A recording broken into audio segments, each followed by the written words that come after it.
दोस्तों ये वीडियो हम आज यूपीएससी मेंस में जो सिलेबस होता है, कौन कितने क्वेश्चन हमें पेपर देने होते हैं, क्या क्या सिलेबस में होता है, क्या क्या टॉपिक से सवाल पूछे जाते हैं और कितने इसमें एग्ज़ाम होते पेपर होते हैं, तो वो हम सारी बातें आज करेंगे। इससे पहले हमने जो वीडियो बनाई थी यूपीएससी प्री के सिलेबस पे, तो जिसको अगर देखना तो देख सकता है, वो हमारे यूट्यूब चैनल पर पड़ी हुई है कि यूपीएससी के सिलेबस प्री में क्या क्या होता है, कितने पेपर होते हैं और क्या क्या टॉपिक होते हैं, कहाँ से सवाल पूछे जाते हैं।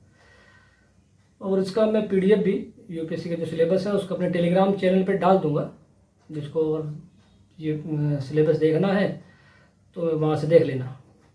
मैं इसका डिस्क्रिप्शन में लिंक दे दूंगा टेलीग्राम चैनल का। तो आज हम बात करते हैं यूपीएससी सिलेबस की, जो मेंस का जो एग्ज़ाम होता है। मेंस में सबसे पहले जो यूपीएससी ने दिया है सिलेबस में, तो सबसे पहले एसए का पेपर होता है, निबंध का पेपर, वो 250 नंबर का होता है। उसके अलावा जीएस वन का पेपर होता है, यानी जीएस के 4 पेपर होते हैं मेंस में। तो जीएस वन का जो होता है वो हिस्ट्री, वर्ल्ड हिस्ट्री और इंडियन हिस्ट्री, जियोग्राफी आती है उसमें जीएस वन में, world geography, Indian geography, art and culture से सवाल आते हैं, प्लस इंडियन सोसाइटी से सवाल पूछे जाते हैं। ये भी 250 अंकों का एग्ज़ाम होता है। जीएस 2 की बात हम करें तो जीएस 2 में पॉलिटी यानी संविधान, राज्य व्यवस्था, आईआर अंतर्राष्ट्रीय संबंध से सवाल पूछे जाते हैं। इसके अलावा गवर्नेंस और सोशल जस्टिस यानी कि सामाजिक न्याय से सवाल पूछे जाते हैं, और ये भी 250 नंबर का होता है। इसके अलावा जीएस 3 के पेपर की बात करें तो जीएस 3 में इकोनॉमी आती है। इकोनॉमी में इकोनॉमी सवाल पूछे जाते हैं, साइंस टेक से पूछे जाते हैं, इंटरनल सिक्योरिटी से पूछे जाते हैं, अंतरिक्ष सुरक्षा से, और इसके अलावा इन्वायरमेंट से ही पूछे जाते हैं। और जीएस 4 की बात करें तो वो एथिक्स का पेपर होता है। उसमें नीति शास्त्र, सत्यनिष्ठा और अभिवृत्ति को लेकर सवाल पूछे जाते हैं। और ये हो गया 5 एग्जाम हो गए। 2 जो एग्जाम होते हैं वो होते हैं ऑप्शनल के। अब ऑप्शनल हर आदमी का अलग अलग होता है, चॉइस होती है। और ऑप्शनल के बारे में थोड़ा सा कहना चाहूँगा कि वही ऑप्शनल है जिसमें आदमी का इंटरेस्ट हो, पढ़ने में मज़ा आता हो। यानी कि ये नहीं करना चाहिए कि मेरे दोस्त ने हिस्ट्री लिया है या हिंदी लिटरेचर लिया है तो मैं भी लूँगा, नहीं। जिसमें इंटरेस्ट हो, पढ़ने में मज़ा आए, तभी आप ऑप्शनल को अच्छे से पढ़ सकते हो। और सिलेक्शन होने में ऑप्शनल का 50% का रोल होता है। इसके अलावा एक इंग्लिश क्वालिफाई का होता है और एक हिंदी क्वालिफाई का होता है। इस तरह से ये पेपर होते हैं मेंस में हमारे मुख्य परीक्षा में। तो हम जैसे बात करते हैं जीएस 1 की, तो जीएस 1 का जो पेपर होता है उसमें जो यूपीएससी ने सिलेबस दिया है तो उसके बारे में बात करेंगे। उसमें यूपीएससी ने दिया है भारतीय संस्कृति में प्राचीन काल से, यानी इंडियन एंशिएंट हिस्ट्री, और आधुनिक काल, मॉडर्न हिस्ट्री, तथा कला के रूप में। इसमें ये कला के रूप का मतलब आ गया आर्ट एंड कल्चर से, साहित्य और वास्तुकला के मुख्य पहलू शामिल होंगे। यहाँ से सवाल पूछे जा सकते हैं। नंबर 2 जो दिया है टॉपिक, 18वीं सदी के लगभग मध्य से लेकर वर्तमान समय तक आधुनिक भारतीय इतिहास, महत्वपूर्ण घटनाएं और व्यक्तित्व विषय। नंबर 3 स्वतंत्रता संग्राम जो टॉपिक दिया है, इसके विभिन्न चरण और देश के विभिन्न लोगों के देश के विभिन्न भागों से लेकर अपना योगदान देने वाले महत्वपूर्ण व्यक्ति, उनका योगदान। नंबर 4 स्वतंत्रता के पश्चात देश के अंदर एकीकरण और पुनर्गठन। नंबर 5 विश्व के इतिहास में 18वीं सदी तथा बाद की घटनाएं तथा औद्योगिक क्रांति, विश्व युद्ध। यानी कि बात करें तो history of the world will include event from the 8th century such a industrial. राष्ट्रीय सीमाओं का सीमांकन, उपनिवेशवाद, बड़ा अच्छा कीवर्ड है उपनिवेशवाद, सवाल पूछे जाते हैं। उपनिवेशवाद की समाप्ति, राजनीतिक दर्शन जैसे साम्यवाद, पूंजीवाद और समाजवाद आदि शामिल होंगे, और उनके रूप और समाज पर उनसे क्या प्रभाव पड़ा। ठीक है। नंबर 6 पे आता है भारतीय समाज की मुख्य विशेषताएं, भारत की विविधता, यानी कि salient features of the Indian society, diversity of India. Number 7 महिलाओं की भूमिका, महिला संगठन, जनसंख्या और संबंध मुद्दे, गरीबी और विकासात्मक विषय, शहरीकरण, उनकी समस्या और उनका रक्षोपाय। नंबर 8, भारतीय समाज पर भूमंडलीकरण का प्रभाव यानी effect of the globalization of Indian society. ये भी अच्छा कीवर्ड है, ग्लोबलाइजेशन, भूमंडलीकरण का।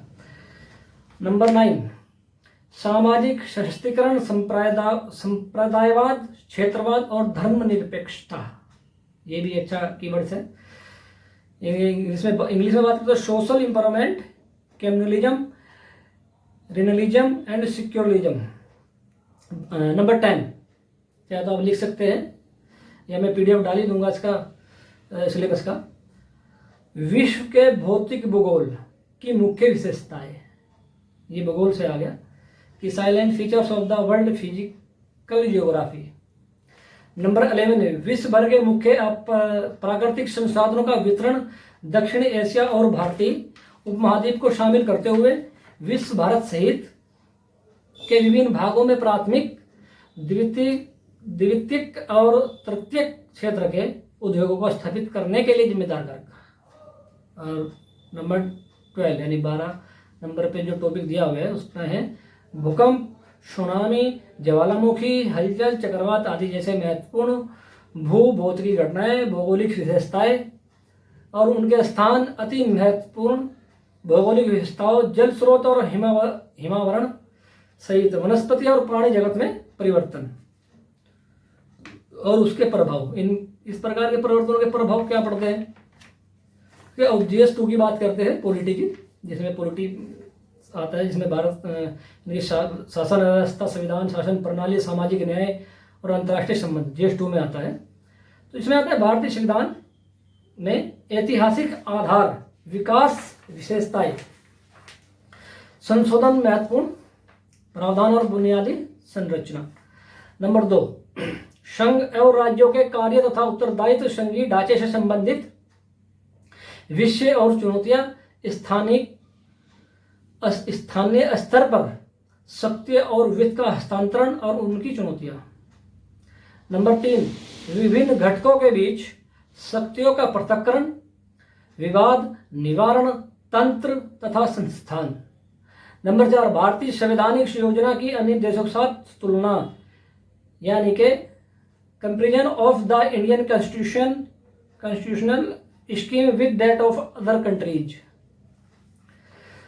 नंबर 5, संसद और राज्य विधायिका संरचना, कार्य संचालन, शक्तियां और विशेषाधिकार और इनसे उत्पन्न होने वाले विषय। उसके अलावा नंबर 6, कार्यपालिका, न्यायपालिका, संरचना, संगठन, कार्य, सरकार के मंत्रालय और विभाग, प्रभावक समूह, औपचारिक अनौपचारिक संघ तथा शासन प्रणाली में उनकी भूमिका। नंबर 7 में जनप्रतिनिधित्व अधिनियम की मुख्य विशेषताएं यानी salient features of a representation of people's act. Number 8, विभिन्न संवैधानिक पदों पर नियुक्ति और विभिन्न संवैधानिक निकायों की शक्तियां, कार्य और उत्तरदायित्व। नंबर 9, सांविधिक, विनियामक और विभिन्न अर्धन्यायिक निकाय। नंबर 10 पे जो दिया है टॉपिक में, सरकारी नीतियां और विभिन्न क्षेत्रों में विकास के लिए हस्तक्षेप और उसके विकल्पन तथा कार्यान्वयन के कारण उत्पन्न विषय। नंबर 11, विभिन्न प्रक्रिया तथा विकास उद्योग, गैर सरकारी संगठनों, स्वयं सहायता समूह, विभिन्न समूहों और दानकर्ताओं, लोकोपकारी संस्थाओं, संस्थागत और अन्य पक्षों की भूमिका। नंबर 12 ये आता है सोशल जस्टिस का ये टॉपिक आ गया जो GS2 में पूछे जाते हैं सवाल। तो इसमें दिया है केंद्र और राज्य द्वारा जनसंख्या के प्रति अति संवेदनशील वर्गों के लिए कल्याणकारी योजनाएं और इन योजनाओं का कार्य निष्पादन। इन अति संवेदनशील वर्गों की रक्षा और बेहतरी के लिए गठित तंत्र, विधि, संस्थान एवं निकाय। नंबर 13 यानी 13, स्वास्थ्य, शिक्षा, मानव संसाधनों से संबंधित सामाजिक क्षेत्र, सेवाओं के विकास और प्रबंधन से संबंधित विषय। नंबर 14, गरीबी और भूखे संबंधित विषय यानी कि issues related to poverty and hunger. और अब आ गया गवर्नेंस, GS 2 में ही जो गवर्नेंस से जो टॉपिक दिए हुए हैं, कहाँ से सवाल पूछे जाते हैं, कहाँ से सवाल पूछे जाएंगे। तो इसमें दिया है शासन व्यवस्था, पारदर्शिता और जवाबदेही के महत्वपूर्ण, ई गवर्नेंस, अनुप्रयोग मॉडल, सफलताएं, सीमाएं और संभावनाएं, जैसे नागरिक चार्टर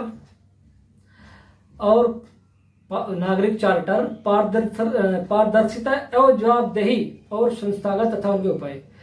और नंबर 16 में दिया है लोकतंत्र में सिविल सेवाओं की भूमिका, यहाँ से भी सवाल आते हैं।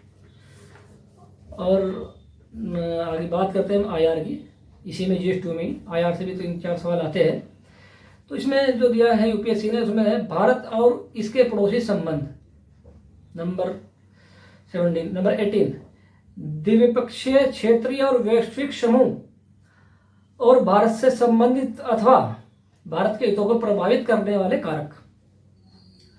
19 नंबर 19 भारत के हितों पर विकसित तथा विकासशील देशों की नीतियों तथा राजनीति का प्रभाव, प्रवासी भारतीय। नंबर 20 महत्वपूर्ण अंतर्राष्ट्रीय संस्थाएं, मंच, उनकी संरचना, अधिशेष। और नंबर, ये यहाँ तक का GS 2 का सिलेबस है। और अब बात करते हैं GS 3 की बात करते हैं, यानी उसमें GS 3 में जो economy, science tech, environment, disaster management और इंटरनल सिक्योरिटी यानी आंतरिक सुरक्षा से सवाल पूछे जाते हैं। तो इसमें UPSC ने जो दिया है, पहला दिया भारतीय अर्थव्यवस्था तथा योजना भारतीय अर्थव्यवस्था तथा योजना संसाधनों को जुटाने की प्रगति, विकास तथा रोजगार से संबंधित विषय। नंबर 2 समावेशी विकास तथा इससे उत्पन्न विषय, यानी inclusive growth and issues arising from it. Number 3 में दिया सरकारी बजट यानी गवर्नमेंट बजट। नंबर 4 एग्रीकल्चर से सवाल पूछे जाते हैं इकोनॉमी के, देश के, तो उसमें दिया है UPSC ने सिलेबस में, देश के मुख्य फसलें, देश के विभिन्न भागों में फसलों का पैटर्न, सिंचाई के विभिन्न प्रकार एवं सिंचाई प्रणाली, कृषि उत्पाद का भंडारण, परिवहन तथा विपणन संबंधित विषय और बाधाएं, किसानों की सहायता के लिए ई प्रौद्योगिकी, जैसे आजकल आपने देखा होगा खेती में ड्रोन का जो काम है वो बढ़ गया है, तो प्रौद्योगिकी है भी एक तरह की। और नंबर 5 प्रत्यक्ष और अप्रत्यक्ष, डायरेक्ट और इनडायरेक्ट, कृषि सहायता तथा न्यूनतम समर्थन मूल्य यानी MSP से संबंधित विषय, जन वितरण प्रणाली, उद्देश्य, कार्य सीमाएं, सुधार, बफर स्टॉक तथा खाद्य सुरक्षा संबंधी विषय और पशुपालन संबंधी अर्थशास्त्र।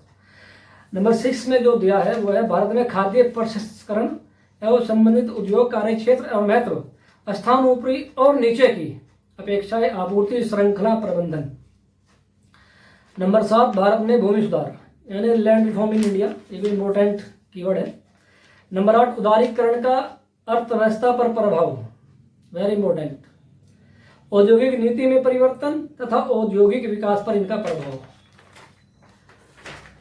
और नंबर 9 जो दिया है बुनियादी ढांचा यानी ऊर्जा, बंदरगाह, सड़क, विमानपत्तन और रेलवे आदि। नंबर 10 निवेश मॉडल यानी इन्वेस्टमेंट मॉडल्स। नंबर 11 विज्ञान और प्रौद्योगिकी से आ गया सवाल, जो साइंस टेक से पूछे जाते हैं, तो वहाँ से टॉपिक दे दिया UPSC ने कि विकास एवं अनुप्रयोग और रोजमर्रा के जीवन पर इसका प्रभाव। नंबर 12 विज्ञान एवं प्रौद्योगिकी में भारतीयों की उपलब्धियां, देशज रूप से प्रौद्योगिकी का विकास और नई प्रौद्योगिकी का विकास। नंबर 13 सूचना प्रौद्योगिकी यानी कि अंतरिक्ष, computer, robotics, nano technology, biotechnology और बौद्धिक संपदा अधिकारों से संबंधित विषयों के संबंध में जागरूकता होनी चाहिए आपको, यहाँ से सवाल पूछे जाते हैं। और खासकर ये देखा है अब तक का ट्रेंड हम लोगों ने कि IR और साइंस टेक में जो सवाल पूछे जाते हैं वे आमतौर से ज़्यादातर करंट अफेयर से पूछे जाते हैं, जो करंट अफेयर रहता है सवाल पूछे जाते हैं, प्री हो या मेंस हो, दोनों में लगभग। उसके अलावा नंबर 14 ये इन्वायरमेंट का आ गया कि संरक्षण, पर्यावरण, प्रदूषण और पर्यावरण प्रभाव का आकलन।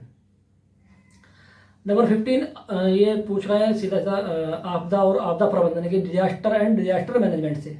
इसी में एक सब्जेक्ट है यूपीएससी ने दिया है जी3 में। फिर इसमें दिया है, ये आ गया इंटरनेशनल सिक्योरिटी यानी आंतरिक संबंध से टॉपिक दिया है कि विकास और फैलते उग्रवाद के बीच संबंध। ये फिर नंबर 17 पे दिया है कि आंतरिक सुरक्षा के लिए चुनौती उत्पन्न करने वाले शासन विरोधी तत्वों की भूमिका। सॉरी। नंबर 18 संचार नेटवर्क के माध्यम से आंतरिक सुरक्षा को चुनौती। आंतरिक सुरक्षा चुनौतियों में मीडिया, सामाजिक नेटवर्किंग, साइटों की भूमिका, साइबर सुरक्षा और बुनियादी बातें, धन शोधन और इसे रोकना यानी मनी लॉन्ड्रिंग वगैरह। नंबर 19 में दिया सीमावर्ती क्षेत्रों में सुरक्षा चुनौतियां, उनके प्रबंधन, संगठित अपराध और आतंकवाद के बीच संबंध। नंबर 20 विभिन्न सुरक्षा बल संस्थाएं, उनके अधिशेष। ये लास्ट हो गया जिस तरीका। अब GS4 की बात करते हैं, जो एथिक्स का एग्जाम होता है हमारा, तो उसमें यूपीएससी ने सीधा सीधा लिखा कि इस प्रश्न पत्र में ऐसे प्रश्न शामिल हो गए जो सार्वजनिक जीवन में उम्मीदवारों की सत्यनिष्ठा, ईमानदारी से संबंधित विषयों के प्रति उनकी अभिव्यक्ति तथा उनके दृष्टिकोण तथा समाज से आचार व्यवहार में विभिन्न मुद्दों तथा सामने आने वाली समस्याओं के समाधान को लेकर मनोवृत्ति का परीक्षण करेंगे। ठीक है, यानी मनोवृत्ति का परीक्षण करेंगे। लेकिन इसका ये सीधा सीधा बात ये होगी कि आपका एटीट्यूड कैसा है, आपकी साइकोलॉजी कैसी है, आपका मनोविज्ञान कैसा है, कि आप किसी को लेकर क्या सोच विचार रखते हो, कैसे समाज में जाओगे तो कैसे, क्योंकि सीधा सीधा पर्सनल काम होता है, समाज में काम करना है, लोगों के बीच में जाके काम करना है। ठीक है, तो इन आयामों को निर्धारण करने के लिए प्रश्न पत्र में किसी मामले के अध्ययन या केस स्टडी का माध्यम भी चुना जा सकता है। ये एथिक्स का होगा। तो इसमें दिया है कि नीति शास्त्र तथा मानवीय सहसंबंध, मानवीय क्रियाकलापों में नीति शास्त्र का सार, तत्व निर्धारण, परिणाम, नीति शास्त्र के आयाम, निजी एवं सार्वजनिक संबंधों में नीति शास्त्र, मानवीय मूल्य, महान नेताओं, सुधारकों, प्रशासकों के जीवन तथा उनके उपदेशों से शिक्षा और मूल्य, हमने क्या सीखा, उनके शिक्षा उनसे हम क्या सीख सकते हैं, उनके मूल्य कैसे हैं, उन्होंने समाज के लिए क्या काम किया है, विकसित करने में परिवार, समाज और शैक्षणिक संस्थाओं की भूमिका। तो फिर नंबर 2 पे आता है अभिवृत्ति। इसमें दिया है कि संरचना, वृत्ति, विचार तथा आचरण से परिप्रेक्ष्य में प्रभाव एवं संबंध, नैतिक और राजनीतिक अभिरुचि, सामाजिक प्रभाव और एवं धारणा। नंबर 3 पे दिया है सिविल सेवा के लिए अभिरुचि, बुनियादी मूल्य, सत्यनिष्ठा, भेदभाव रहित, गैर तरफदारी, निष्पक्षता। सॉरी। और फिर दिया है सार्वजनिक सेवा के प्रति समर्पण भाव, कमजोर वर्गों के प्रति सहानुभूति, सहिष्णुता तथा संवेदना। नंबर 4 में दिया है भावनात्मक समझ, अवधारणाएं तथा प्रशासन और शासन व्यवस्था में उनके उपयोग और प्रयोग। नंबर 5 पे दिया है भारत तथा विश्व के नैतिक विचारों तथा दार्शनिकों के योगदान। नंबर 6 पे दिया लोक प्रशासन में सिविल सेवा, मूल्य तथा नीति शास्त्र, स्थिति तथा समस्याएं, और निजी संस्थानों में नैतिक चिंताएं, दुविधाएं, नैतिक मार्गदर्शन के स्रोतों में रूप में विभिन्न नियम, विनियम, अंतरात्मक उत्तरदायित्व, नैतिक शासन, शासन व्यवस्था में नीति परख तथा नीति मूल्यों का सुदृढ़ीकरण, अंतर्राष्ट्रीय संबंधों तथा निधि व्यवस्था, फंडिंग में नैतिक मुद्दे, कॉर्पोरेट शासन व्यवस्था। नंबर 6 में दिया शासन व्यवस्था में ईमानदारी, कीवर्ड्स है इसी के अंदर जो दिया है शासन व्यवस्था में ईमानदारी। तो लोक सेवा की अवधारणा, शासन व्यवस्था और ईमानदारी का दार्शनिक आधार, सरकार में सूचना आदान प्रदान, पारदर्शिता, सूचना का अधिकार, नीतिपरक, आचार संहिता और आचरण संहिता, नागरिक घोषणा पत्र, संस्कृति सेवा प्रदान करने की गुणवत्ता, लोक नीति का उपयोग, भ्रष्टाचार की चुनौतियां। लास्ट में जो दिया है इसमें यह है कि नंबर 8 पे उपयुक्त विषयों में मामला संबंधी अध्ययन यानी कि केस स्टडीज दी जाती है यूपीएससी एथिक्स के पेपर में, और उसमें कोई केस दिया जाता है कि अगर आप अधिकारी हो उसमें तो आप किस तरह से उस मामले को निपटाएंगे या आप क्या काम करोगे। तो ये लास्ट टॉपिक है इसमें एथिक्स का कि केस स्टडीज से ही पूछा जाता है। दोस्तों ये हो गया मैथ्स का सिलेबस। प्री का मैं पहले बता चुका हूँ और ये डिटेल में मैंने आपके साथ शेयर कर दिया है। बाकी मैं इसका PDF अपने टेलीग्राम चैनल पे डाल दूंगा, उसका डिस्क्रिप्शन में आपको लिंक मिल जाएगा। इसमें जो चैनल का नाम है टेलीग्राम का, तो उसमें study IAS with Arif Chaudhary के नाम से सर्च भी करोगे तो चैनल आ जाएगा टेलीग्राम पे, और यूट्यूब चैनल भी इसी नाम से है। ठीक है दोस्तों, फिर मिलते हैं हम अगली वीडियो लेकर के ऑप्शनल पे, हिंदी लिटरेचर पे हम लेकर के आएंगे, क्योंकि हिंदी माध्यम के लिए हम लोग वीडियो बना रहे हैं और हम भी खुद हिंदी माध्यम से हैं। तो जहाँ तक हमने अब तक का जो रिसर्च किया है, देखा है, आज तक का जो रिजल्ट भी आ रहा है हिंदी माध्यम का, तो ज़्यादातर जो है कि हिंदी लिटरेचर का सही एवरेज है जो आ रहा है हिंदी माध्यम में। बाकी ये नहीं है कि अपने इस हिसाब से लेना है आपको।